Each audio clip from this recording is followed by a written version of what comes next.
Welcome dear students. Thermal physics पे ये हमारा पहला लेक्चर है। तो आज के लेक्चर में जो इम्पोर्टेंट कॉन्सेप्ट्स और टॉपिक्स हम स्टडी करेंगे वो है कि what do we mean by thermodynamics and what is the macroscopic point of view and what is the microscopic point of view। यानी जो थर्मल फिजिक्स है इसको स्टडी करने के दो अप्रोचेस हैं। One is the microscopic and another is microscopic. तो इनमें क्या फर्क है, उसके बाद वी विल स्टडी के what do we mean by a system in thermodynamics, और इसकी हम क्लासिफिकेशन भी देखेंगे। What are various types of thermodynamic systems. अच्छा, इसी तरह what do we mean by surroundings, boundary, और अगर एक सिस्टम है तो उसकी जो थर्मोडायनामिक्स में स्टेट है वो स्टेट हम स्पेसिफाई कैसे करते हैं, और हर सिस्टम के लिए अपनी एक इक्वेशन ऑफ स्टेट है, उसकी प्रॉपर्टीज क्या है ये भी हम स्टडी करेंगे। थर्मोडायनामिक स्टेट को स्पेसिफाई करने के लिए हमें कुछ फिजिकल क्वांटिटीज की जरूरत पड़ती है जिन्हें हम थर्मोडायनामिक वेरिएबल्स कहते हैं, थर्मोडायनामिक कोऑर्डिनेट्स कहते हैं और थर्मोडायनामिक पैरामीटर्स भी कहते हैं। उनके बारे में हम जानेंगे और उनकी भी क्लासिफिकेशन देखेंगे। What are the various types of those thermodynamic parameters. और आज का जो लेक्चर है वो हम कंक्लूड करेंगे विद थर्मोडायनामिक इक्विलिब्रियम, कि थर्मोडायनामिक्स में हम इक्विलिब्रियम स्टेट किस स्टेट को कहेंगे। तो यहां पे एक सवाल हमारे जहन में आ सकता है कि who coined the term thermodynamics. तो the answer is Lord Kelvin. Lord Kelvin जिसके नाम पे टेम्परेचर स्केल भी है, तो it was Lord Kelvin who coined the term thermodynamics. अच्छा, ये थर्मोडायनामिक्स है क्या? जिस तरह फिजिक्स की बाकी ब्रांचेस हैं, mechanics, electromagnetism, optics, nuclear physics, solid state physics, तो इसी तरह थर्मोडायनामिक्स भी फिजिक्स की एक ब्रांच है। अच्छा, तो इस थर्मोडायनामिक्स में हम स्टडी क्या करते हैं? तो it is the study of energy और specially thermal energy.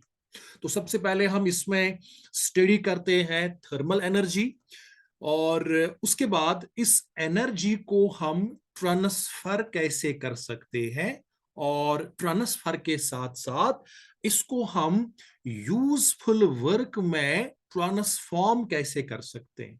That is the main and core theme of thermodynamics, कि हमारे पास readily available form of energy है हीट, थर्मल एनर्जी, और इसको हम कन्वर्ट कैसे कर सकें इनटू यूजफुल वर्क, जिससे हम काम कर सकें, जिससे हम गाड़ी चला सकें, एटसेट्रा।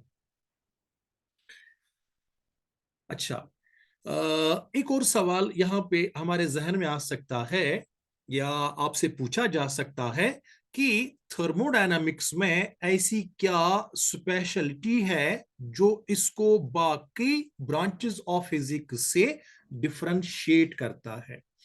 और इसका आंसर ये है कि जो बाकी ब्रांचेस ऑफ फिजिक्स हैं, मिसाल के तौर पे मैकेनिक्स,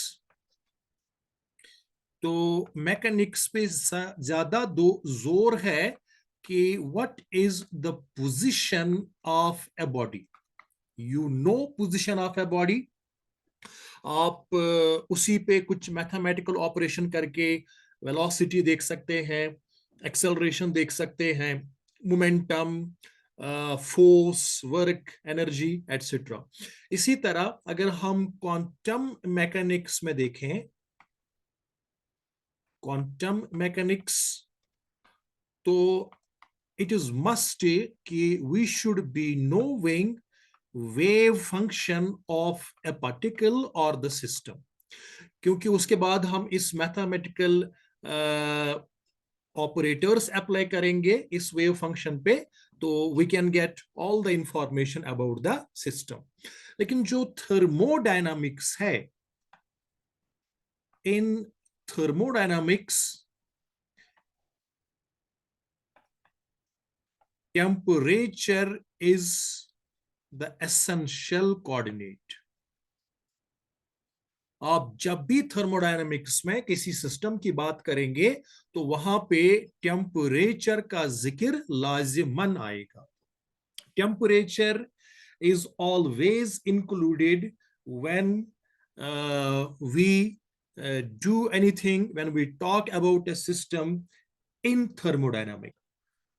अच्छा, थर्मोडायनामिक्स की एक स्पेशल प्रॉपर्टी ये भी है कि it is based on few empirical laws जिनको हम प्रूव नहीं कर सकते। We can check them, we can verify them. हम देख सकते हैं कि थ्योरी और हमारे एक्सपेरिमेंटल रिजल्ट्स में कितना एग्रीमेंट है, लेकिन हम उन लॉज को प्रूव नहीं कर सकते हैं। और हर कोई जो लॉ ऑफ थर्मोडायनामिक्स है, it introduces to us a new concept. Zeroth law, it gives us the concept of temperature.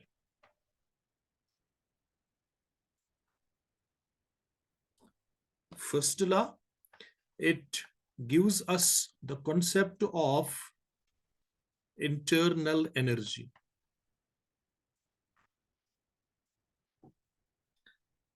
इसी तरह second law, it gives us the concept of entropy. और third law, it gives us the concept of unattainability of 0 Kelvin temperature, which is also called absolute zero.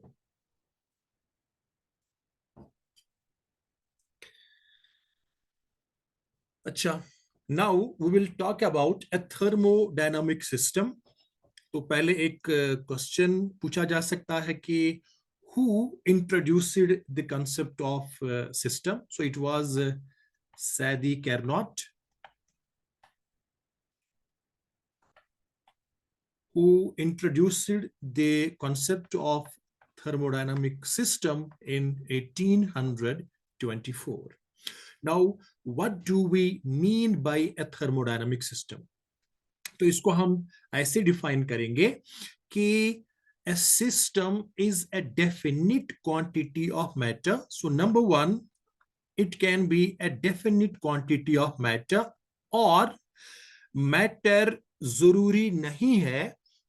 हमारे पास एक ऐसा system हो सकता है which can be wholly and solely composed of radiant energy. मिसाल के तौर पे ब्लैक बॉडी रेडिएशन में जो एक कैविटी के अंदर रेडिएशन होती है, रेडिएंट एनर्जी, तो उसको भी हम सिस्टम कह सकते हैं।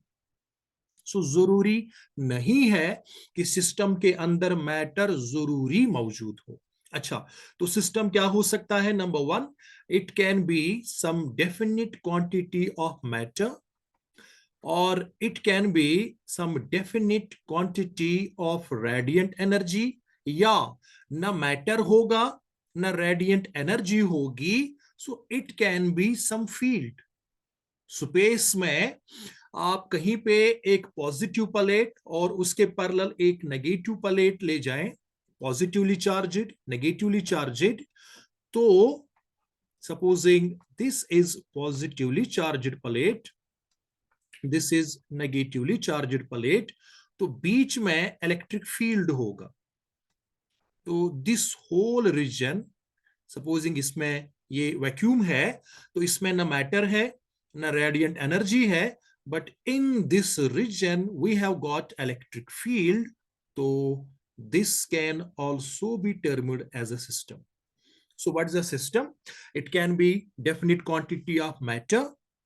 It can be some definite quantity of radiant energy, radiation, or it can be some field, electric field, gravitational field, magnetic field. हाँ, शर्त ये है कि ये जिस रीजन में हो, ये जिस स्पेस में हो, it should occupy macroscopic volume. Macro means at the level of humans. And this definite quantity of matter or radiant energy or field, it should be bounded by some surface, ताकि हमें पता चले कि ये system कहां से कहां तक है.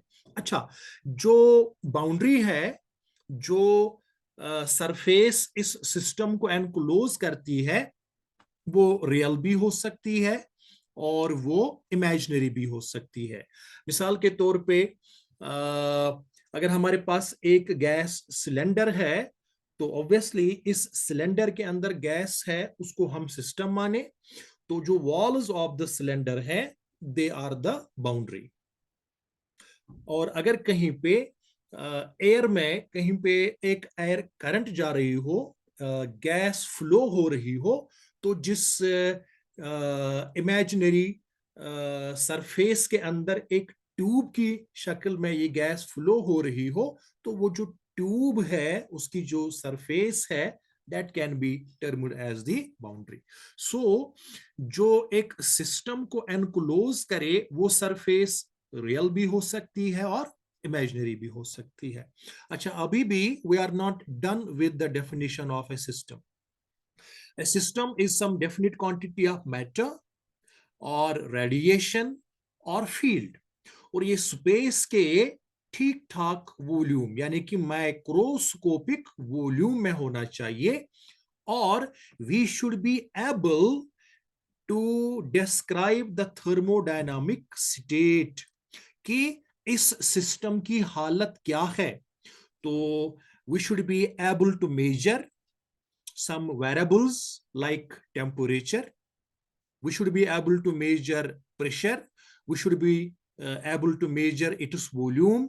We should be able to measure what is internal energy of the system, and we should be able to express these quantities into numbers.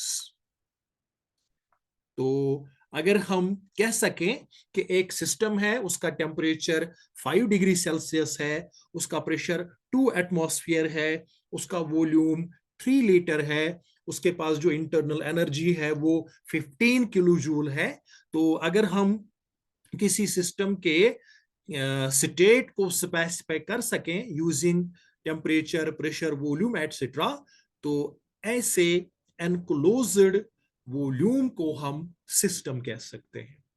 और सिस्टम हमेशा यूनिवर्स का एक ऐसा हिस्सा होता है जिसको हम इन्वेस्टिगेशन के लिए सिलेक्ट करते हैं. Now let's come to the concept of surroundings. So this is some enclosed space जिसके अंदर या तो मैटर है, या रेडिएशन है, या इसके अंदर कोई फील्ड है, और इसको इस डॉटेड लाइन जो कि एक्चुअली 2 डायमेंशनल सरफेस है, इसने एनक्लोज करके रखा है, विच वी कॉल बाउंड्री. तो इस सिस्टम के बाहर जो कुछ भी है, like this, like this, like this, that is called surroundings. ये सराउंडिंग जो है, ये सिस्टम के साथ हीट एक्सचेंज कर सकती है, और जो कुछ इस सराउंडिंग्स में हो, मिसाल के तौर पे हम प्रेशर इंक्रीज कर सकते हैं सराउंडिंग्स में, हम इसका टेम्परेचर इंक्रीज कर सकते हैं या डिक्रीज कर सकते हैं. अगर सराउंडिंग्स में कुछ भी हो, तो उसका डायरेक्ट असर जो है वो सिस्टम पे पड़े. देन इस सिस्टम के विसिनिटी में इसके अराउंड जो कुछ है दैट इज कॉल्ड सराउंडिंग्स, या इसका एक और नाम है रिजर्वायर, या इसका एक और नाम है environment.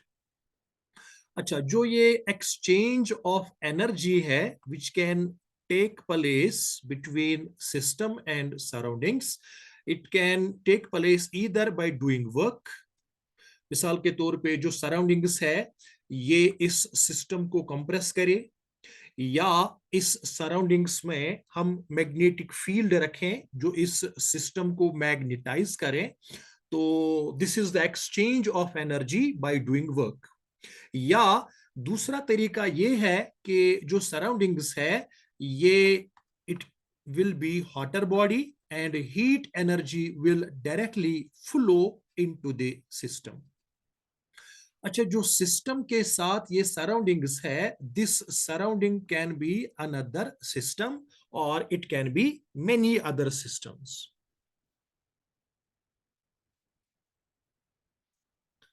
Now let us come to the concept of boundary. एक सिस्टम के अराउंड जो टू डायमेंशनल सरफेस होती है, एनवलप होता है, जो इस सिस्टम को हर एक तरफ से एनक्लोज करे और इसको सेपरेट करे from the surroundings, that envelope is called A boundary और वॉल ऑफ द सिस्टम। तो मैं ऑलरेडी बता चुका हूं that this boundary can be real और इट कैन बी इमेजिनरी। अच्छा, यहाँ पे ये क्वेश्चन रेज हो सकता है कि why do we even introduce the concept of boundary? The answer is to visualise a system. Boundary जो है ये हमें मदद करती है सिस्टम को विजुअलाइज करने में। इससे हमें पता चलता है कि सिस्टम कहां से कहां तक है। Let us take a real life example. एक कप के अंदर कॉफी रखी है, that coffee is the system. इस कॉफी को एनक्लोज किया हुआ है कप ने, तो दैट इज बाउंड्री। और सराउंड इसके अराउंड जो कुछ भी है, like this saucer plate, like this room, that can be termed as surroundings. These are few examples of system: gas, vapor, steam, mixture of gasoline and air, ammonia vapor and it is liquid, acid touched wire, that's also a thermodynamic system, thermocouple, any magnetic material, any electrostatic capacitor, electric cell, surface films. Acha. Now we will come to the concept of wall. We have got a system S1. We have got another system S2. तो बीच में एक two dimensional surface है this, जो इन दो systems को separate करती है, and this two dimensional surface is called wall. अच्छा, जो वॉल है इसकी हम क्लासिफिकेशन करेंगे। Wall can B adiabatic wall. तो एडियाबैटिक वॉल किसे कहेंगे? एडियाबैटिक वॉल एक ऐसी सरफेस है जो दो सिस्टम्स को सेपरेट करती है, सच दैट कि अगर एक सिस्टम में कुछ भी हो तो उसका असर दूसरे सिस्टम पे नहीं पड़ता है। You change pressure in one system, you change temperature, you change volume, you do work, you magnetize things, anything, लेकिन उसका असर इस दूसरे सिस्टम पे नहीं पड़ता है। Then the intervening wall is called adiabatic wall। और adiabatic wall की एक प्रॉपर्टी है कि it does not allow exchange of heat between the two systems। कि यहाँ पे आप हीट को सप्लाई करेंगे तो ये एडियाबैटिक वॉल से टकरा के वापस रिफ्लेक्ट होगी, दूसरे सिस्टम के अंदर एंटर नहीं होगी। Wall can be also diathermal, this is another type of wall. तो if this is a diathermal wall which is separating these two systems, system S1 और सिस्टम S2, तो अगर हम इस पहले सिस्टम में कुछ भी करें, we may change pressure, we may change volume, we may change temperature, we may do some work, तो उसका सीधा असर सिस्टम नंबर 2 पे पड़ता है। then this intervening wall is called diathermal। और डायाथर्मल वॉल की प्रॉपर्टी ये है that it allows the exchange of heat energy. Heat can go from first system to second and also from second to first. So this is diathermal wall. Now we will classify systems. A system can be isolated. So if this is isolated system और इसके आसपास जो कुछ है that is surroundings, और ये system ऐसा है कि न तो एनर्जी ट्रांसफर हो सकती है और न मास ट्रांसफर हो सकता है, न तो इस सिस्टम से एनर्जी बाहर जा सकती है न बाहर से अंदर आ सकती है, इसी तरह न इस सिस्टम से मास जो है बाहर जा सकता है और न बाहर से अंदर जा सकता है। तो ऐसे सिस्टम को हम आइसोलेटेड सिस्टम कहते हैं। And to be honest, isolated systems are of least importance in thermodynamics. Why? Because thermodynamics का जो कोर थीम ये है कि हमारे पास एक सिस्टम हो जिसमें से हम हीट एनर्जी एक्सट्रैक्ट कर सकें और उसको यूजफुल वर्क में कन्वर्ट कर। बिकॉज थर्मोडायनामिक्स का जो कोर थीम ये है कि हमारे पास एक सिस्टम हो जिसमें से हम हीट एनर्जी एक्सट्रैक्ट कर सकें और उसको यूजफुल वर्क में कन्वर्ट कर सकें। तो आइसोलेटेड सिस्टम की बेहतरीन एग्जाम्पल है thermos flask which is also called दीवार फ्लास्क। तो दिस लिक्विड जिसको चाहे हमने ठंडा रखना हो या गर्म रखना हो, that is the system. This system is enclosed in a double walled metallic enclosure, लेकिन इन दो वॉल्स के बीच में वैक्यूम होता है। तो इसका मतलब है कि दो हीट ट्रांसफर तो यहीं पे खत्म हो गए,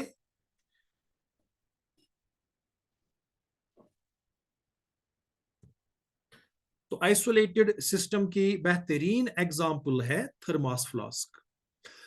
इसके अंदर जो लिक्विड है, चाहे हमने इसको गर्म रखना है या ठंडा रखना है, that's our system and this is isolated. तो इस लिक्विड को हमने डबल वॉल्ड मेटालिक एनक्लोजर में रखा है और जो मेटल के दो वॉल्स हैं इसमें से एयर को बाहर निकाला गया है and a vacuum has been created. तो जो हीट एक्सचेंज है between system and surroundings that can occur in 3 ways.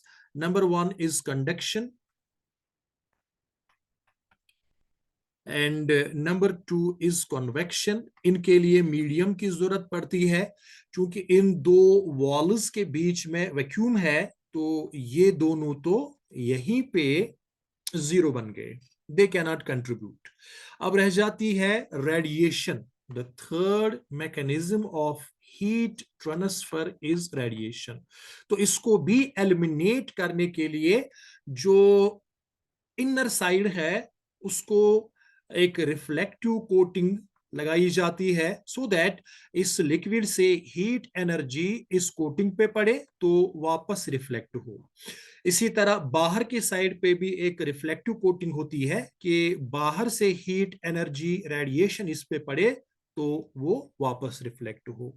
तो इस तरीके से all the three methods of heat transfer, conduction, convection and radiation, तीनों को एलिमिनेट किया जाता है। The second type of system is closed system. तो ये एक ऐसा सिस्टम है कि मास एक्सचेंज नहीं हो सकता बिटवीन सिस्टम एंड सराउंडिंग्स, मगर हाँ एनर्जी एक्सचेंज हो सकती है। So it can take in energy and it can give out energy. So, a closed system can exchange only energy but not matter with its surroundings. तो इसकी example क्या है कि हम गैस बर्नर पे एक बर्तन रखें, बर्तन के अंदर पानी रखें और उस बर्तन के ऊपर ढक्कन रखें, लिड। तो अगर हम गैस बर्नर को ऑन करें तो the system can take energy. अगर हम बर्नर को ऑफ करें, this vessel can give up energy, it will lose heat energy to the surroundings। लेकिन जो इसके अंदर वाटर की क्वांटिटी है दैट रिमेन्स कांस्टेंट। ना अंदर से बाहर कुछ जा सकता है, ना बाहर से अंदर कुछ जा सकता है। So it can not exchange matter, it can only exchange energy, and such a system is called a closed system. The third type of system is open system। तो ये एक ऐसा सिस्टम है कि it can exchange mass, mass can go into a system from surroundings and it can also go out from system into surroundings. Also, the system can take energy from surroundings and it can also give energy to the surroundings। तो यहां से हमें क्या पता चला कि open system हम ऐसे सिस्टम को कहेंगे which can exchange both energy as well as matter with the surroundings। अच्छा, इसकी एग्जांपल्स क्या है? One example is plant or tree in a garden। तो ये सोलर रेडिएशन को एब्जॉर्ब करता है, फोटोसिंथेसिस करता है, तो that means it takes up energy. It also takes carbon dioxide from the atmosphere and it gives back oxygen. So that means it exchanges matter also with the surroundings। एक और example है ocean या lake. तो solar radiation आती है और जिनको ये एब्जॉर्ब करता है, so it takes in energy. रात को जब सूरज नहीं होता और सराउंडिंग्स कूलर होती है, तो दिस लेक और sea gives up heat energy. Also जब बारिश पड़ती है तो बाहर से वाटर आता है, इसमें जमा हो जाता है और धूप की वजह से वाटर वेपर बनते हैं और वो समंदर या लेक को छोड़ के ऊपर हवा में चले जाते हैं। तो वी सी कि ocean exchanges energy as well as matter with the surroundings. और एग्जांपल्स हैं ह्यूमन, एनिमल्स एटसेट्रा। अच्छा, हम सिस्टम्स को होमोजीनियस और हेटेरोजीनियस में भी क्लासिफाई कर सकते हैं। So what do we mean by a homogeneous? Now it depends on the composition. अगर हम इस पॉइंट पे देखें कि व्हाट इज द कंपोजिशन, ये किन किन कॉन्स्टिट्यूएंट्स का बना है।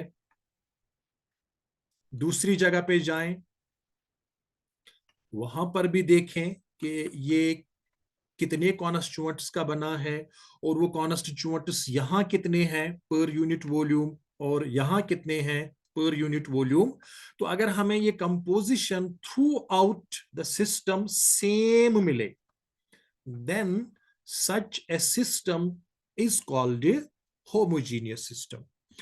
तो इसकी एग्जांपल्स हैं, एक सिलेंडर के अंदर एक ही किस्म का गैस रखा है, या एक सिलेंडर के अंदर हमने गैसेस का एक मिक्सचर रखा है, या एक प्योर सॉलिड है, एक लिक्विड है, या एक सॉल्यूशन है. Next, we can have a heterogeneous system. It again depends on the composition, कि हम इस जगह पे देखेंगे तो कंपोजिशन का कुछ वैल्यू हमें मिलेगा, और अगर हम इस जगह पे जाएंगे तो हमें कंपोजिशन का कुछ और वैल्यू मिलेगा. तो that means the composition is not same through out the system. This is possible when we have distinct phases, solid or liquid, like that. तो अगर हमारे पास एक ऐसा सिस्टम है जिसमें composition throughout the system same नहीं है, तो ऐसे सिस्टम को हम हेटेरोजीनियस सिस्टम कहेंगे. इसके एग्जांपल्स, एक लिक्विड है और उसका वेपर है, या दो लिक्विड्स हैं लेकिन वो आपस में मिक्स नहीं होते हैं, to immiscible fluids like phenol and water, या दो लिक्विड्स तो हैं लेकिन वो पार्शियली मिसिबल हैं. These are the examples of heterogeneous system. Now there is a special type of a system, and that is called hydrostatic system. Imagine करें हमारे पास एक सिस्टम है और न तो ग्रेविटेशनल फील्ड है, न इलेक्ट्रिक फील्ड है, न मैग्नेटिक फील्ड है. स्टिल जो हमारा ये सिस्टम है, it has constant mass, it has throughout the system constant composition, and it exerts pressure on the surroundings, uniform pressure everywhere. Then this system is called a hydrostatic system. So ये isotropic system है, यानी कि composition हर जगह same है और हर direction में ये एक ही जैसा प्रेशर एक्सर्ट करता है, and that pressure is not because of gravitational force, that pressure is not because of electric force, that pressure is not because of magnetic force. तो ऐसे सिस्टम को हम हाइड्रोस्टैटिक सिस्टम कहते हैं. इसको हम पीवीटी सिस्टम भी कहते हैं, बिकॉज अगर हमने ऐसे सिस्टम की स्टेट को स्पेसिफाई करना है, we specify it with the help of 3 parameters. Number 1 is pressure, another is volume, and the third one is temperature. That's why ऐसे सिस्टम को हम पीवीटी सिस्टम कहते हैं. So that is hydrostatic system. Now let's come to the concept of thermodynamic state. कि हमने एक system को उसकी स्टेट को स्पेसिफाई करना है at any instant of time. So what we will do, we will do some experiment to measure these 4 quantities, these 4 physical quantities. तो measurement करने के बाद जो हमें इनके वैल्यूज मिलेंगे कि कंपोजिशन इतनी है, प्रेशर इतना है, वॉल्यूम इतना है, टेम्परेचर इतना है, तो वो वैल्यूज हम स्पेसिफाई करेंगे. That means we are specifying thermodynamic state of a system. So thermodynamic state of a system means कि we have to give values of composition, pressure, volume and temperature of a system at that instant of time. अच्छा, जो हमारा homogeneous system है तो उसमें composition तो fix है, तो कंपोजिशन तो कभी भी विद टाइम चेंज नहीं होने वाली.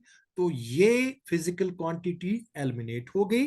तो हम कहेंगे कि जो स्टेट ऑफ सिस्टम है that is determined by now these three quantities,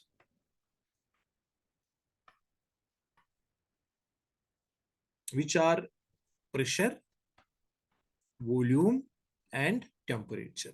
लेकिन आगे जाके हमें पता चलता है कि ये जो प्रेशर है, ये जो वॉल्यूम है और ये जो टेम्परेचर है, ये सब के सब, ये सब के सब म्यूचुअली इंडिपेंडेंट नहीं है। ये एक इक्वेशन ओबे करते हैं जिसको हम इक्वेशन ऑफ स्टेट कहते हैं। We can have an equation containing pressure, volume and temperature, and we can put that equal to 0. Now this equation is called the equation of state. तो यहां से हमें पता चलता है कि ये तीनों के तीनों इंडिपेंडेंट नहीं है। अगर हमें इनमें से दो के वैल्यू पता हो, मिसाल के तौर पे we know pressure, we know volume, तो इस इक्वेशन को अगर हम सॉल्व करेंगे तो we can get the value of temperature. तो दैट मीन्स के तीनों को स्पेसिफाई करने की जरूरत नहीं है। तो रिजल्ट क्या मिला हमें कि अगर हमने एक सिस्टम की स्टेट को स्पेसिफाई करना है, we need to know only two of the three variables. अब वो या तो प्रेशर और वॉल्यूम हो सकते हैं, वो प्रेशर और टेम्परेचर हो सकते हैं, वो वॉल्यूम और टेम्परेचर हो सकते हैं। If we know any two, then the third can be easily calculated using the equation of state. लेकिन यहां पे एक पॉइंट पे मैं ध्यान देना चाहूंगा, आप जोर देना चाहूंगा कि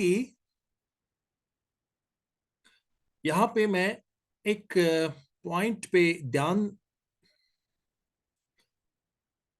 यहां पर मैं एक पॉइंट पे जोर देना चाहूंगा कि जो थर्मोडायनामिक स्टेट है, it can be specified for only equilibrium states. Now what are those equilibrium states के जिनका pressure, volume, temperature etcetera with time change नहीं होते हो।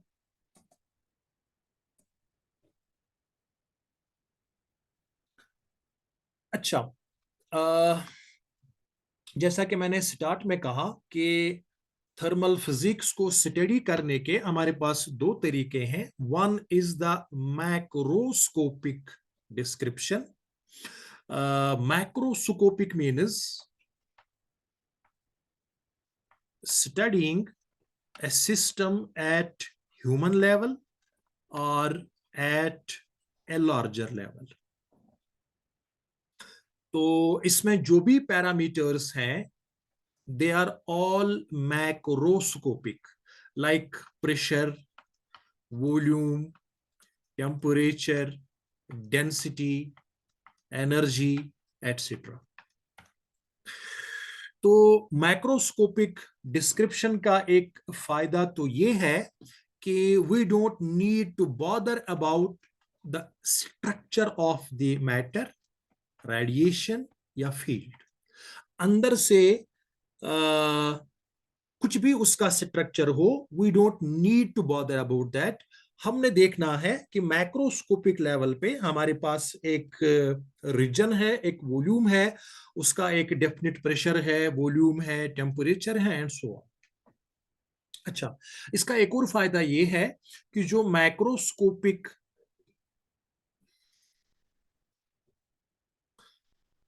मैक्रोस्कोपिक डिस्क्रिप्शन का एक और फायदा ये है कि they are few in number, बहुत कम है, और उनको हम डायरेक्टली मेजर कर सकते हैं और ऐसे पैरामीटर्स को हम सेंस भी कर सकते हैं। जो हमारे सेंसरी ऑर्गन्स है वो इन माइक्रोस्कोपिक पैरामीटर्स यानी प्रेशर, वॉल्यूम, टेम्परेचर एटसेट्रा को परसीव भी कर सकते हैं।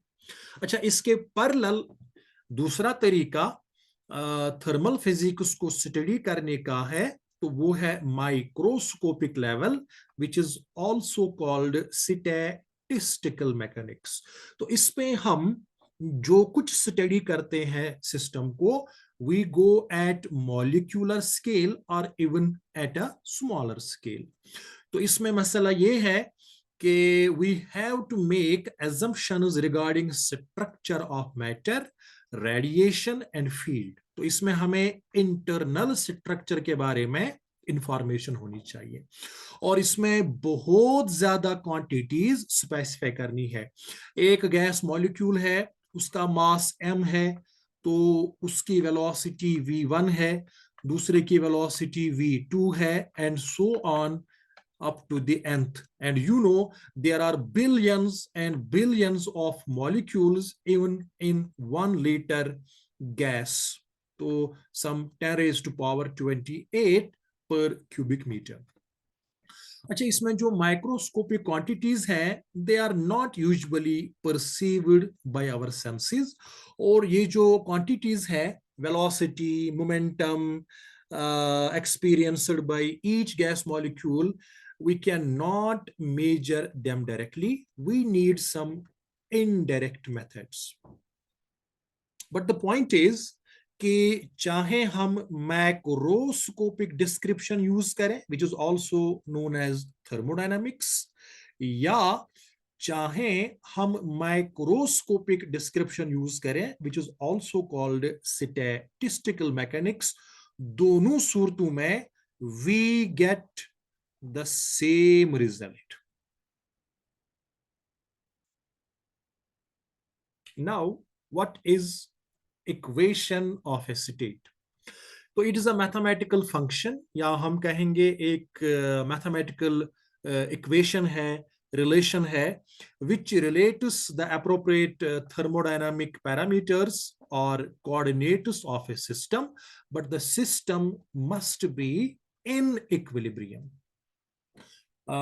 For example, एक आइडियल गैस की इक्वेशन ऑफ स्टेट है PV is equal to mu RT, where P denotes pressure, V denotes volume, this mu denotes the number of moles, R it is the universal gas constant, and T it stands for temperature. लेकिन जितने भी gases हैं which we encounter in our day to day life, they are not ideal. वो इस ideal gas equation PV is equal to mu RT को हमेशा हर किसी हाल में ओबे नहीं करते हैं. This ideal gas equation is obeyed by gases only when the pressure is extremely low and the temperature is very high. तो जो real gases है, they obey a different equation which is called van der Waals equation, and that is P plus a mu square by V square times V minus mu B is equal to mu RT. अच्छा, इसमें जो हमने constants use किए A and B, they are called van der Waals constants. And this equation is called van der Waals equation of state and is obeyed by the real gases. Now, what are the thermodynamic variables?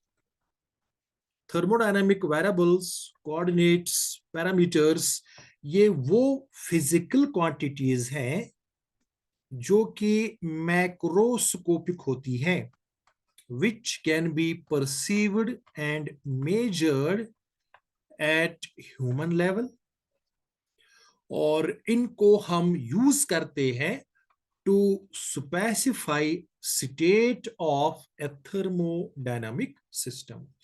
तो इसके example है pressure, volume, temperature, internal energy, entropy, number of moles, what is the total mass of system, what is density of the system। और अगर इनमें से एक भी change हो, even one thermodynamic coordinate changes, so we say state of the system gets changed। अगर ये सारी की सारी कांस्टेंट रहते हैं, जितने भी थर्मोडायनामिक वेरिएबल्स हम डिफाइन कर सकते हैं एक सिस्टम के लिए, if all remain constant with time, कोई भी टाइम के साथ चेंज नहीं होता है, देन वी से the state is constant and such A state is called equilibrium state. Thermodynamic parameters को हम ब्रॉडली दो कैटेगरीज में क्लासिफाई कर सकते हैं। Number one is extensive. Let us take the example of volume. This volume is directly proportional to size of the system। Size जितना ज्यादा increase होगा तो वॉल्यूम भी इंक्रीज होगा। So this volume which is a thermodynamic parameter, it is proportional to size of the system। तो ऐसे parameter को हम एक्सटेंसिव पैरामीटर कहते हैं।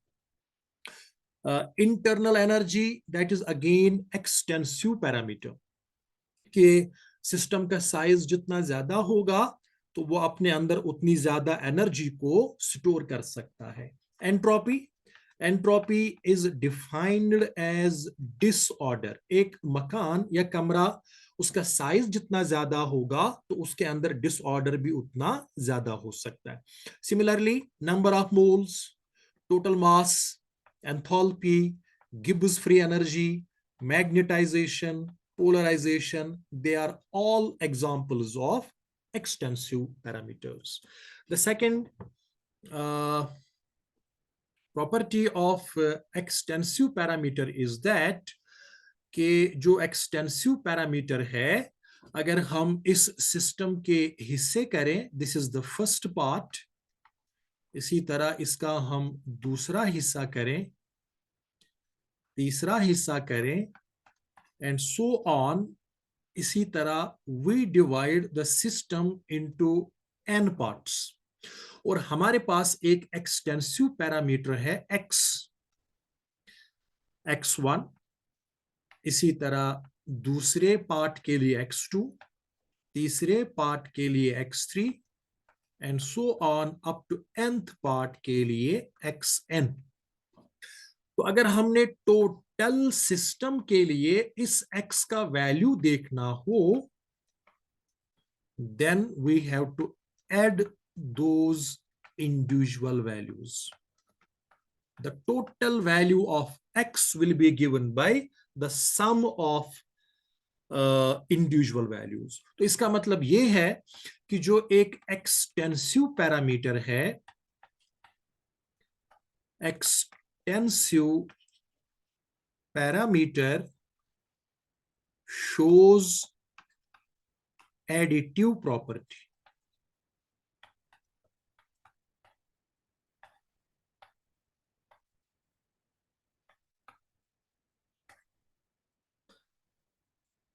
The second category is intensive parameter। एक छोटे बच्चे का अगर वो सेहतमंद है तो उसका टेम्परेचर होगा सम 37 डिग्री सेल्सियस। एक अडल्ट का अगर आप टेम्परेचर देखना चाहें सेहतमंद, तो अगेन 37 डिग्री सेल्सियस। अगर हमारे पास एक बर्तन में 1 लीटर वाटर बॉयल हो रहा है तो उसका टेम्परेचर है 100 डिग्री सेल्सियस। और अगर हमारे पास एक बड़ा बर्तन है जिसमें 5 लीटर पानी है and that is also boiling, again it is temperature is 100 degree Celsius. तो यहां से हमें पता चला कि जो ये टेम्परेचर है ये सिस्टम के साइज पे डिपेंड नहीं करता है। तो ऐसे पैरामीटर को हम इंटेंसिव पैरामीटर कहते हैं। Other examples are density, pressure, specific volume. This is volume per unit mass. इसी तरह specific heat capacity, molar volume, this is volume. Volume तो एक्सटेंसिव है, लेकिन जब इसको हम डिवाइड करेंगे number of moles, it becomes molar volume, and this molar volume does not depend upon size, so it is also intense। Intensive parameters की एक और प्रॉपर्टी ये है कि अगर हम एक सिस्टम को बहुत सारे हिस्सों में डिवाइड करें, 1 2 3 and so on up to the nth part, और कोई इंटेंसिव पैरामीटर है y, और हम हर एक पार्ट में इस y का वैल्यू देखेंगे, तो पहले पार्ट में हमें मिलता है y1, दूसरे में मिलता है हमें y2, तीसरे में y3 and so on in the nth part yn। और for system as a whole जो हमें y का वैल्यू मिलता है that is y। Then we see y1 equals y2 equals y3 and so on equals yn, and this equals y. That is an important property of intensive parameters. What are specific parameters? हम एक extensive parameter को intensive बना सकते हैं अगर हम इस extensive parameter को per unit amount of substance basis में एक्सप्रेस करें। यानी जो ये एक्सटेंसिव पैरामीटर है इसको हम डिवाइड करेंगे या तो नंबर ऑफ मोल्स या mass and so on. See, mass it's an extensive parameter, इसको हम एक और एक्सटेंसिव पैरामीटर वॉल्यूम डिवाइड करेंगे, तो mass by volume is density and that is intensive. Similarly volume extensive है, मास एक्सटेंसिव है। अगर हम वॉल्यूम को मास डिवाइड करें we get specific volume, again intensive. इसी तरह वॉल्यूम एक्सटेंसिव है, depends on the size. Number of moles extensive है, अगेन डिपेंड्स ऑन साइज। लेकिन जो इनका रेशो है volume per unit mole which is called molar volume, again intensive. Similarly heat capacity को mass divide करें तो specific heat capacity मिलेगी, heat capacity को नंबर ऑफ मोल्स डिवाइड करें तो मोलर स्पेसिफिक हीट कैपेसिटी मिलेंगी, और ये दोनों भी इंटेंसिव क्वांटिटीज हैं। Let us suppose small letter f and small letter g, they are any two intensive parameters, and upper letter f and upper letter g, they are some extensive parameters. Then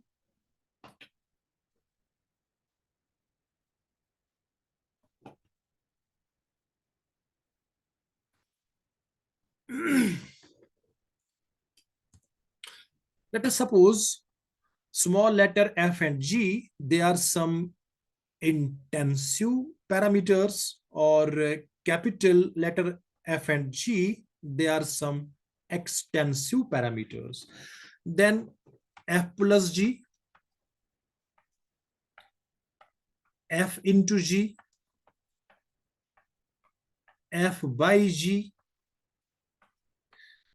अगर हम differentiate करें एक intensive को with respect to another intensive, they are all intensive.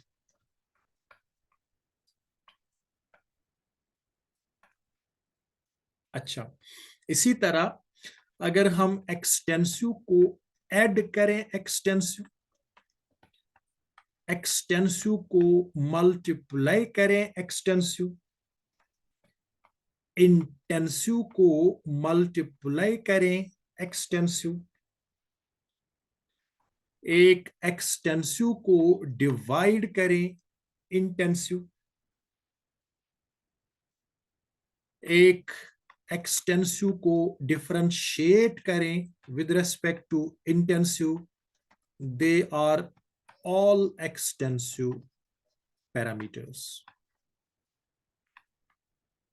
अलबत्ता अगर हम एक extensive को डिवाइड करें दूसरे एक्सटेंसिव से, एक एक्सटेंसिव को डिफरेंशिएट करें with respect to another extensive, they will be intensive.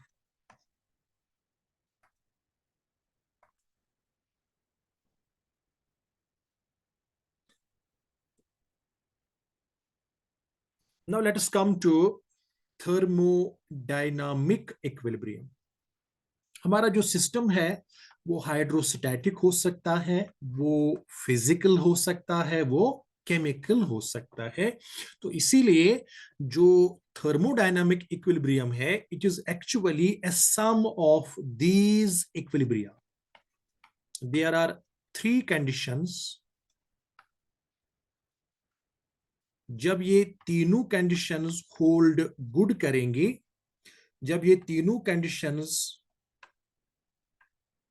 पूरी होंगी, when all the 3 conditions will be met, के मैकेनिकल इक्विलिब्रियम भी होगा, केमिकल इक्विलिब्रियम भी होगा और थर्मल इक्विलिब्रियम भी होगा, then we say that the system is in thermodynamic equilibrium.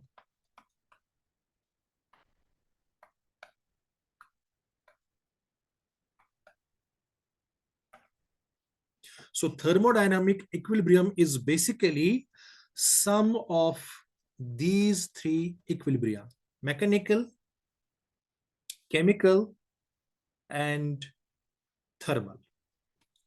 Now let us check the 3 one by one. अगर हमारा एक सिस्टम है, it does not experience any pressure or stress.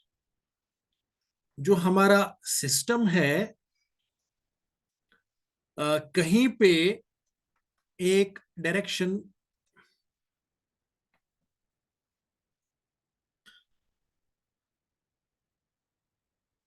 Mechanical equilibrium का मतलब क्या है कि हमारे पास एक सिस्टम है, it does not experience any unbalanced pressure. The pressure from outside and inside is same.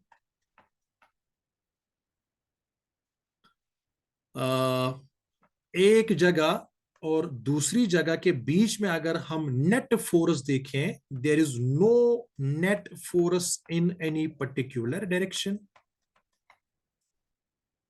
There is no net force between 2 points, one inside, another outside. इनके दरमियान भी अगर हम नेट फोर्स देखें वो 0 है. Then we say that this system is in mechanical equilibrium. Force के साथ साथ टॉर्क भी 0 होना चाहिए. So there are no unbalanced forces, there are no unbalanced torques we say the system is in mechanical equilibrium. Number 2, chemical, कि जो हमारा system है इसमें कोई केमिकल रिएक्शन नहीं हो रही है, कहीं पर भी इंटरनल स्ट्रक्चर चेंज नहीं हो रहा है, कहीं पर भी एक जगह से दूसरी जगह मास ट्रांसफर नहीं हो रहा है with in the system and also between system and surroundings. कोई भी मास ट्रांसफर नहीं हो रहा है. Then we say that the system is in chemical equilibrium. And finally, thermal equilibrium. कि हमारा जो सिस्टम है, सिस्टम में एक पॉइंट से दूसरे पॉइंट के दरमियान कोई हीट फ्लो नहीं हो रही है, और इसी तरह सिस्टम में कहीं भी एक पॉइंट और सिस्टम के बाहर कहीं पे एक पॉइंट, तो इन दो पॉइंट्स के दरमियान भी कोई हीट फ्लो नहीं हो रही है. या इन अदर वर्ड्स, अगर हम कहीं पर भी टेम्परेचर का वैल्यू देखें तो हमें ये टेम्परेचर का वैल्यू सेम और कांस्टेंट मिलेगा. Then we say that our system is in thermal equilibrium. तो अगर हम इन तीनों कंडीशंस को समराइज करना चाहें, the mechanical equilibrium refers to uniformity of pressure, pressure everywhere inside and outside the surroundings is same. The thermal equilibrium refers to constancy of temperature. Temperature everywhere inside and outside the system is same. And chemical equilibrium refers to the uniformity of chemical composition, कि कहीं पर भी chemical structure में change नहीं हो रही है.